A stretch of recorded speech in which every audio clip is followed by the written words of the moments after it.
Chapitre 4.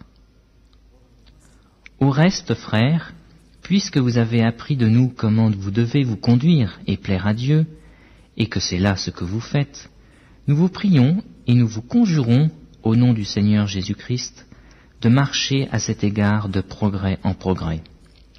Vous savez en effet quels préceptes nous vous avons donnés de la part du Seigneur Jésus. Ce que Dieu veut, c'est votre sanctification. C'est que vous vous absteniez de l'impudicité.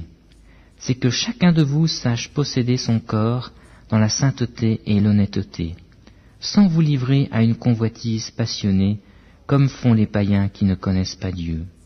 C'est que personne n'use envers son frère de fraude et de cupidité dans les affaires, parce que le Seigneur tire vengeance de toutes ces choses, comme nous vous l'avons déjà dit et attesté. Car Dieu ne nous a pas appelés à l'impureté, mais à la sanctification. Celui donc qui rejette ces préceptes ne rejette pas un homme, mais Dieu, qui vous a aussi donné son Saint-Esprit.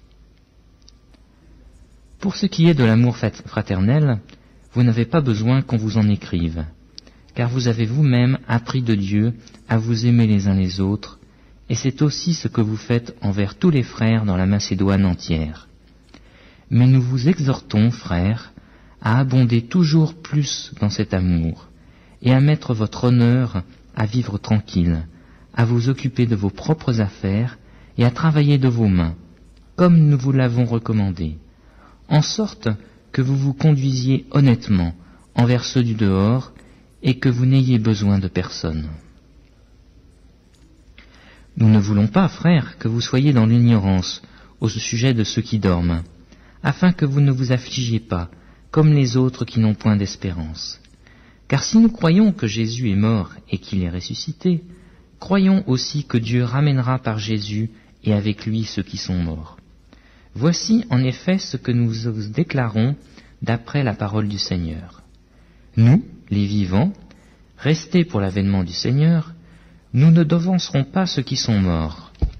Car le Seigneur lui-même a un signal donné, et à la voix d'un archange, et au son de la trompette de Dieu, descendra du ciel, et les morts en Christ ressusciteront premièrement. Ensuite, nous les vivants, qui serons restés, nous serons tous ensemble enlevés avec eux sur des nuées, à la rencontre du Seigneur dans les airs, et ainsi nous serons toujours avec le Seigneur. Consolez-vous donc les uns les autres par ces paroles.